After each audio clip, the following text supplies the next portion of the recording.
ಹಾವೇರಿಯಲ್ಲಿ ಬಸವರಾಜ ಬೊಮ್ಮಾಯಿ ಹೇಳಿಕೆ. ಮುಖ್ಯಮಂತ್ರಿ ಸಿದ್ದರಾಮಯ್ಯ ಮಂಡಿಸಿರುವ ರಾಜ್ಯ ಬಜೆಟ್ ದಿಕ್ಕು ದೆಸೆ ಇಲ್ಲದ ಪ್ರಗತಿ ಶೂನ್ಯ ಬಜೆಟ್ ಆಗಿದೆ. ಸಾಲದ ಶೂಲಕ್ಕೆ ರಾಜ್ಯವನ್ನ ತೆಗೆದುಕೊಂಡು ಹೋಗುವ ಬಜೆಟ್ ಮಂಡನೆ ಮಾಡಿದ್ದಾರೆ. ರಾಜ್ಯದ ಹಣಕಾಸಿನ ಮೇಲೆ ದೂರಗಾಮಿ ಬಹಳ ದೊಡ್ಡ ಪರಿಣಾಮ ಬೀರಲಿದೆ. ಹಾವೇರಿಯಲ್ಲಿ ಇಂದು ಮಾಜಿ ಮುಖ್ಯಮಂತ್ರಿ ಹಾಗೂ ಸಂಸದ ಬಸವರಾಜ ಬೊಮ್ಮಾಯಿ ಅವರು ಇಂದಿನ ಬಜೆಟ್ ಮಂಡನೆಗೆ ಟೀಕೆಯನ್ನ ಮಾಡಿದ್ದಾರೆ. ಮುಖ್ಯಮಂತ್ರಿ ಸಿದ್ದರಾಮಯ್ಯ ಮಂಡಿಸಿರುವ ಬಜೆಟ್ ಕಳಪೆ ಬಜೆಟ್ ಆಗಿದೆ ಎಂದು ಮಾತನಾಡಿದ್ದಾರೆ. ಅಭಿವೃದ್ಧಿ ಶೂನ್ಯ, ಪ್ರಗತಿ ರಹಿತವಾದ ಅತಿ ಹೆಚ್ಚು ಸಾಲ ಮಾಡಿರುವ ಬಜೆಟ್ ಮಂಡಿಸಿದ್ದು, ಸುಮಾರು 1.32 ಲಕ್ಷ ಕೋಟಿ ಸಾಲ ಮಾಡಿ ಸುಮಾರು 25,000 ಕೋಟಿ ರೂಪಾಯಿ ಹೊಸ ತೆರಿಗೆ ಹಾಕಿ 32,000 ಕೋಟಿ ಕೊರತೆ ಬಜೆಟ್ ಮಂಡನೆ ಮಾಡಿದ್ದಾರೆ.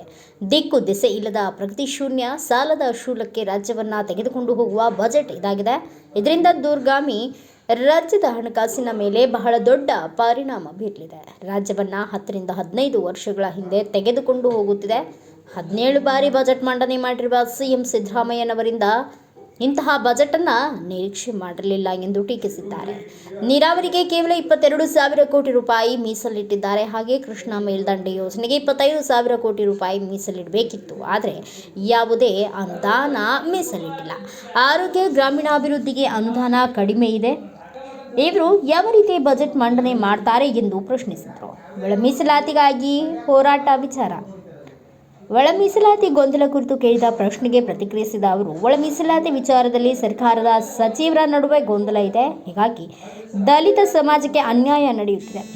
ಒಳ ಮೀಸಲಾತಿ ವಿಚಾರದಲ್ಲಿ ಸರ್ಕಾರದ ಸಚಿವರ ನಡುವೆ ಗೊಂದಲ ಇದೆ. ಹೀಗಾಗಿ ದಲಿತ ಸಮಾಜಕ್ಕೆ ಅನ್ಯಾಯ ನಡೆಯುತ್ತಿದೆ. ಒಳ ಮೀಸಲಾತಿ ಕಾನೂನು ಮಾಡಿರುವುದೇ ಸರ್ಕಾರ. ಬೆಳಗಾವಿ ಅಧಿವೇಶನದಲ್ಲಿ ಕಾಯ್ದೆಗೆ ಒಪ್ಪಿಗೆ ಪಡೆದು ರಾಜ್ಯಪಾಲರ ಒಪ್ಪಿಗೆ ಪಡೆದಿದ್ದಾರೆ. ಮೀಸಲಾತಿ ಪ್ರಮಾಣವನ್ನು 17% ಮಾಡಿ ಈಗ ಅದನ್ನು ಕೊಡುವುದಿಲ್ಲ ಅಂದರೆ ಹೇಗೆ ಎಂದು ಗುಡುಗಿದ್ದಾರೆ. ಕಳಪೆ ಬಜೆಟ್. ಯಾಕೆ ಕಳಪೆ ಅಂತಂದರೆ ಅಭಿವೃದ್ಧಿ ಶೂನ್ಯ, ಪ್ರಗತಿ ರಹಿತವಾಗಿರುವಂಥ, ಅತಿ ಹೆಚ್ಚು ಸಾಲ ಮಾಡಿರುವ ದಾಖಲೆ 1,32,00,000 32,000 ಕೋಟಿ. ಇಷ್ಟೆಲ್ಲ ಆದರೂ ಕೂಡ 1,32,000 ಕೋಟಿ ಸಾಲ ಮಾಡಿ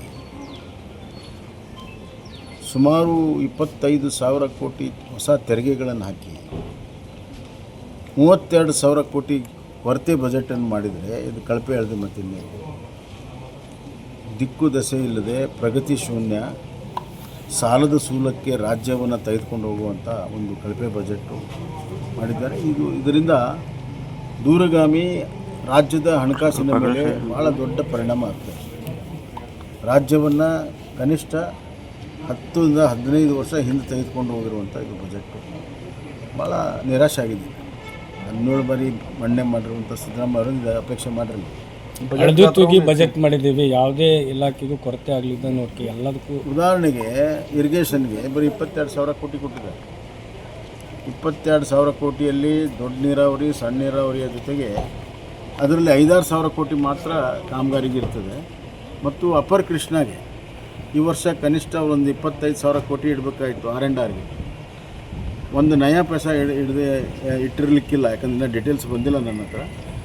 ಹೀಗಾಗಿ ಇರಿಗೇಷನ್ಗಿಲ್ಲ, ಹೆಲ್ತ್ ಕಡಿಮೆ ಇದೆ, ಗ್ರಾಮೀಣಾಭಿವೃದ್ಧಿ ಕಡಿಮೆ ಇದೆ. ಯಾವ ಬಜೆಟ್ ಮಾಡ್ತಾರೆ ಇವರು? ಸರ್, ಒಳ ಮೀಸಲಾತಿ ಸಂಬಂಧ ಈಗಾಗಲೇ ಭಾಳಷ್ಟು ಇರುವಂಥದ್ದು, ದಾವಣಗೆರೆ ಕೂಡ ಬಂದ್ ಮಾಡಿರುವಂಥದ್ದು. ಒಳ ಮೀಸಲಾತಿಯ ಗೊಂದಲಕ್ಕೆ ನೇರವಾಗಿ ಸರ್ಕಾರವೇ ಕಾರಣ.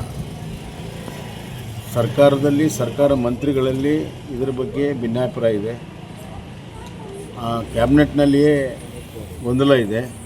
ಹೀಗಾಗಿ ದಲಿತ ಸಮಾಜಕ್ಕೆ ಅನ್ಯಾಯ ನಡೀತಾ ಇದೆ. ಒಳ ಮೀಸಲಾತಿ ಕಾನೂನನ್ನು ಮಾಡಿದವರೇ ಸರ್ಕಾರ. ಬೆಳಗಾಂ ಅಧಿವೇಶನದಲ್ಲಿ ಪಾಸ್ ಮಾಡಿದರು, ಗವರ್ನರ್ ಒಪ್ಪಿಗೆ ತೊಗೊಂಡ್ರು, ಮತ್ತು ಯಾತಕ್ಕಾಗಿ ಈ ಕಾನೂನು ಮಾಡಿದ್ದಾರೆ.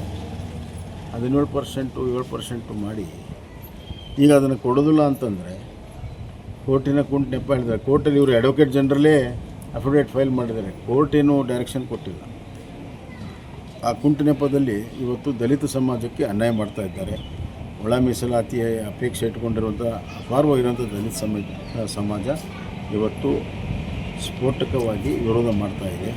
ಕೂಡಲೇ ಒಂದು ತಿದ್ದುಪಡಿಯನ್ನು ಮಾಡದೇ ಇದ್ದರೆ ಭಾರತೀಯ ಜನತಾ ಪಕ್ಷವು ಕೂಡ ಹೋರಾಟ ಮಾಡುವಂಥ ತೀರ್ಮಾನ ಮಾಡಿದೆ. ಬ್ಯೂರೋ ರಿಪೋರ್ಟ್ ರಮೇಶ್ ತಾಳಿಕೋಟಿ, ಭಾರತ ವೈಭವ news, Haveri.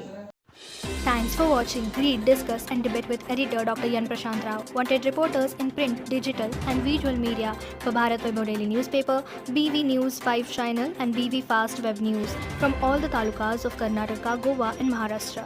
If interested, send your resume to 9019229369.